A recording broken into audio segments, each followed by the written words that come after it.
জমিনের মধ্যে তোমাদের জন্য রিজিক রেখে দিয়েছে কে? এই জমিনের সব জায়গায় রিজিক আছে। আপনি জমিনের পাহাড়ে যাবেন, পাহাড়েও রিজিক আছে। জানেন পাহাড়ে কি চাষ হয়? হ্যাঁ, জুম চাষ হয়। বাংলাদেশের পাহাড়ে জুম চাষ হয়, আর মালয়েশিয়ার পাহাড়গুলোতে সব চাষ হয়। মালয়েশিয়া একটা জায়গা আছে ক্যামেরুন হাইল্যান্ড, ভাই গেছিলেন নাকি? ৬,০০০ ফিট উপরে, ঠান্ডা, প্রচন্ড ঠান্ডা। আমি প্রায় যাই, ওখানকার চা বাগানের স্নিগ্ধ হাওয়া আমাকে টানে খুব, বাতাসটা খুবই ক্লিন, ভাল লাগে। ওই ক্যামেরুন হাইল্যান্ডে ৬,০০০ ফিট উপরে ওরা করেছে ফুলের বাগান, ফলের বাগান, চায়ের বাগান, স্ট্রবেরির বাগান, মধুর চাষ করে। আর এই ৬,০০০ ফিট উপরে এই ভেজিটেবলস আইটেম গুলো দিয়ে তারা পুরো মালয়েশিয়ার খাদ্যদ্রব্যের যত সংকট, সব সংকট তারা দূরীভূত করেছে। সুবহানাল্লাহ পড়েন। তো ওনারা পাহাড়ের উপর চাষ করে, আর আমরা সমতল জায়গায় চাষ করতে চাই না। চাষাবাদ করতে আমাদের লজ্জা লাগে। কি লাগে? যুবক ভাইয়েরা, কাজে কোনো লজ্জা নেই।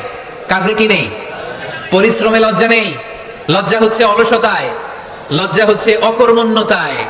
আমরা কাজ করে খেতে চাই, পরিশ্রম করে খেতে চাই। রাজি আছো সবাই? এখন অনেকে রুফ গার্ডেনিং করে। রুফ গার্ডেনিং মানে ছাদের, বাসার ছাদের উপরে কি সুন্দর পেঁপে গাছ, আম গাছ। আমি নিজে দেখেছি, নিজেরা খায়, আশেপাশের প্রতিবেশীদের সবাইকে দেয়, বাজারে বিক্রিও করে। নিউ আইডিয়া, রুফ গার্ডেনিং করো।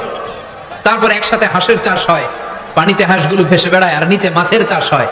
এরকম অনেক যুবক আছে যারা এগুলো করে করে স্বাবলম্বী হয়েছে। আমরা এগুলো করতে চাই না, আমাদের লজ্জা লাগে। আমাদের হোটেলের মেসিয়ারি করতে লজ্জা লাগে, ছোট্ট ফুচকার দোকান দিতে আমাদের লজ্জা লাগে। কিন্তু বিশ্বনবীর ছাগল চড়াতে কোনো লজ্জা লাগতো না। কাজে কোনো লজ্জা আছে? লজ্জা কিসে তাইলে? অলসতায়। আওয়াজ করে বলো, লজ্জা কিসে? অলসতা করা যাবে না। অলসতাকে আজকের প্রোগ্রাম থেকে আমরা না বলে দিব। আমরা অলসতাকে বলে দিব নো। অলসতাকে আমরা কি বলবো? নো। আমরা অলস হতে চাই না, আমরা খেটে খেতে চাই, ঘাম ঝরাতে চাই। পরিশ্রমের ঘামের লোনা পানিতে জন্ম নেয় সফলতার বীজ। আমরা সফল হতে চাই, ঠিক কিনা? এজন্য অলসতা করা যাবে না, কাজ করতে হবে। আল্লাহ রাসূল সাল্লাল্লাহু আলাইহি ওয়াসাল্লাম এবং সাহাবারা আমাদেরকে কাজের প্রতি উৎসাহিত করেছেন। সাইয়েদনা ওমর ফারুক রাদিয়াল্লাহু তাআলা আনহু, নাম শুনেছেন? কত নাম্বার খলিফা? সবাই বলেন। 1 নাম্বার খলিফার নাম কি? 2 নাম্বার খলিফার নাম? 3 নাম্বার? 4 নাম্বার? রিদওয়ানুল্লাহি তাআলা আলাইহিম আজমাইন। ওমর ফারুক সাধারণ কোন সাহাবী ছিলেন না। তিনি এমন সাহাবী ছিলেন, বিশ্বনবী সাল্লাল্লাহু আলাইহি ওয়াসাল্লাম বলেছেন, আমার পরে কোনো নবীও নাই, রাসূলও নাই, তবে আমার পরে যদি কেউ নবী হতো, আমার ওমর নবী হয়ে যেত। বিশ্বনবী বলছেন, লা নাবিয়্যা বা'দি ওয়ালা রাসূলা, আমার পরে কোনো নবী নাই, রাসূল নাই। লাউ কানা বা'দি নাবিয়্যুন লাকানা উমর, তবে আমার পরে যদি নবী হওয়ার কোয়ালিটি আমার কোন সাহাবীর মধ্যে থেকে থাকে, আমার ওমরের মধ্যে সেই কোয়ালিটি আছে। প্রভু তুমি বলেছো রাসূল দেবে না, বলনি দেবে না ওমর, বলনি দেবে না হামজা তারি, খালিদ বিজয় সমর। প্রভু তুমি বলেছো রাসূল দেবে না, বলনি দেবে না ওমর, বলনি দেবে না হামজা তারি, খালিদ বিজয় সমর। প্রভু তুমি বলেছো রাসূল দেবে না। সুবহানাল্লাহ পড়েন। ওমর ফারুক রাদিয়াল্লাহু তাআলা আনহু। ভাইজান দোয়া করে দিন, কষ্ট হচ্ছে অনেক। শেষ করে দিব, আলোচনা শেষ করে দিব। আর কয়েক মিনিট শুনবেন, শুনবেন, শুনবেন তো। বারবার এরকম আওয়াজ করলে কি শোনা যাবে? এই ছেলেরা, এই অডিও শোনো না তোমরা? অডিও, অডিওতে চেহারা দেখা যায় নাকি? বসো, তোমরা অডিও শুনবে, এরা ভিডিও দেখবে। বসো, আওয়াজ নাই। আমি শুরুতেই বলেছি কানগুলো খরগোশের মতো খাড়া করে শোনো। অডিও রেকর্ডের মধ্যে কি চেহারা দেখা যায়? এখানে যারা দেখতে পান ওই দিকে তাকা, ওই যে, ওই যে ওখানে প্রজেক্টর আছে। আওয়াজ করা যাবে না। আলোচনার মাঝখানে বক্তাকে এত ডিস্টার্ব করলে বক্তা তার আলোচনার ফ্লো হারিয়ে ফেলে। সে কি বলছিল এটা সে ভুলে যায়। সে মাথার মধ্যে কি কি পয়েন্টস, কি কি মেসেজগুলো শেয়ার করার জন্য সে আগাচ্ছিল, এটা সে ভুলে যায়। এজন্য আর কয়েক মিনিট কথা বলবো, আর কষ্ট দিব না আপনাদেরকে। একটু চুপ থাকবেন। দ্বিতীয় খলিফার নাম কি ছিল? সবাই বলেন, কি নাম? সাইয়েদনা ওমর ফারুক রাদিয়াল্লাহু তাআলা আনহু। উনারে মুনাফিকরা খুব ভয় পেত। কারা? মুনাফিক ছিলেন তো? ভিতরে এক, বাইরে আরেক, তার নাম? সবাই বলেন, ভিতরে এক, বাইরে আরেক, তার নাম মুনাফিক। ইউযহিরু খিলাফা মা ইউবতিন, আরবিতে কি বলে? ইউযহিরু খিলাফা মা ইউবতিন, প্রকাশ করে একটা, ভিতরে আরেকটা।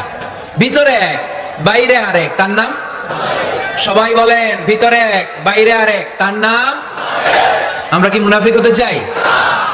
এরা যখন যে সুবিধাজনক অবস্থানে থাকে তখন তার সাথে থাকে। ডান দিকে যে বলে আপনি ভালো, আমি আপনার দলের লোক, বায়ে যে বলে আরে না এটা খারাপ, আপনি ভালো, আমি আপনার দলের লোক, এরকম আছে না নাই? যখন যে ক্ষমতায় তখন তারে তেল মারে, যেদিকে বৃষ্টি আর তুফান ওইদিকে ছাতা ধরে, আছে না নাই? বাংলাদেশে একটা গান চলছিল কিছুদিন, শুনতাম, মধু হই হই বিষ হাবাইলা। সূরাতুল মুনাফিকুনের তাফসীর বোঝানোর জন্য এটা আমার জন্য খুব সহজ ছিল। মধু হই হই বিষ হাবাইলা, বলে মধু, বলে কি বাটির মধ্যে নিয়ে আসছে, বলে এটা মধু, বলে কি আসলে এটা কি? জোরে বলেন। আমরা কি মুনাফিক হতে চাই? না, আমরা কি হতে চাই? মুনাফিকরা হচ্ছে এদিকেও যায় না আবার ওদিকেও যায় না, মুযাবযাবিন, they all the time belong in dilemma, they don't know where to go, they don't know where to proceed, কোন দিকে যাবে জানে না, ডানেও না বায়েও না, নেহি এদার নেহি ওদার, দরমিয়ান মে সাদার বাদার, এরকম আছে না?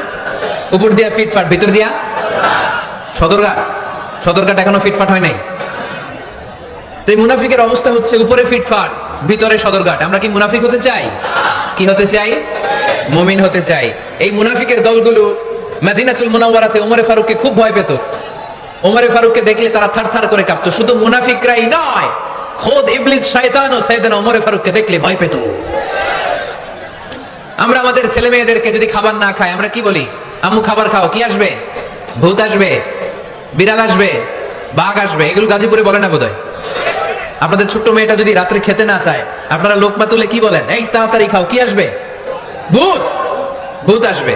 তো মদিনার সমাজে মদিনার ছোট্ট কচি কাঁচা সোনার মণিরাও রাতে খেতে চাইতো না।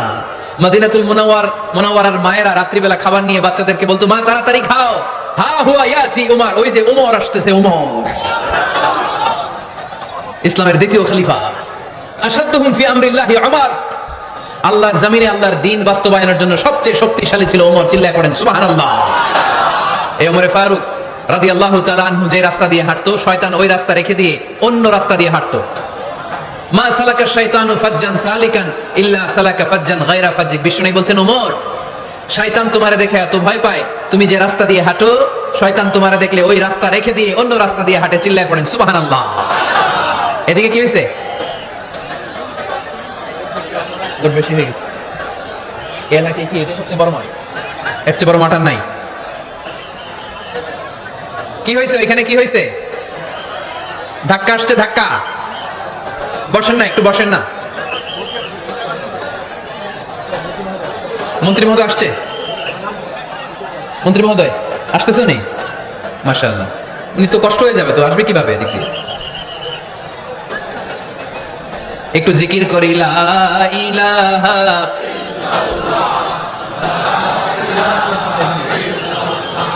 ইল্লাল্লাহ,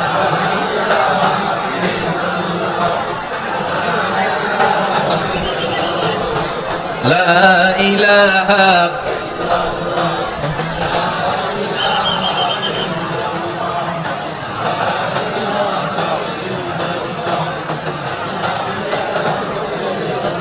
সুবহানাল্লাহ আলহামদুলিল্লাহ লা ইলাহা ইল্লাল্লাহ সুবহানাল্লাহ।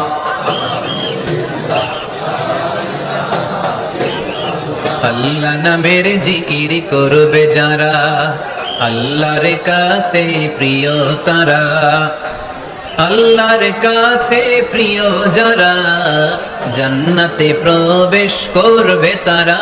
জোরে লা ইলাহা ইল্লাল্লাহ,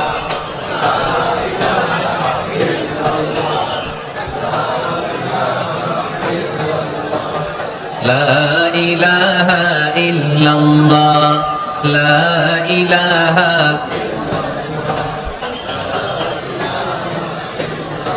লা ইলাহা ইল্লাল্লাহ মুহাম্মাদুর রাসূলুল্লাহ সাল্লাল্লাহু আলাইহি ওয়াসাল্লাম। সাইয়েদনা ওমর ফারুক মসজিদে নববীর ইমাম। মসজিদে নববীর কি ইমাম? আপনারা শুনতেছেন? এই ছেলেরা বসে যাও, বসে যাও, বসে যাও, বসে যাও। সাইয়েদনা ওমর ফারুক মসজিদে নববীর ইমাম। এদিকে তাকান, আমার দিকে তাকান, আমার দিকে তাকান। উনি প্রত্যেক নামাজের ইমামতি করতে আসতেন মসজিদে নববীতে। জোহরের নামাজে ইমামতি করলেন, ইমামতি করে দেখলেন নামাজ শেষ,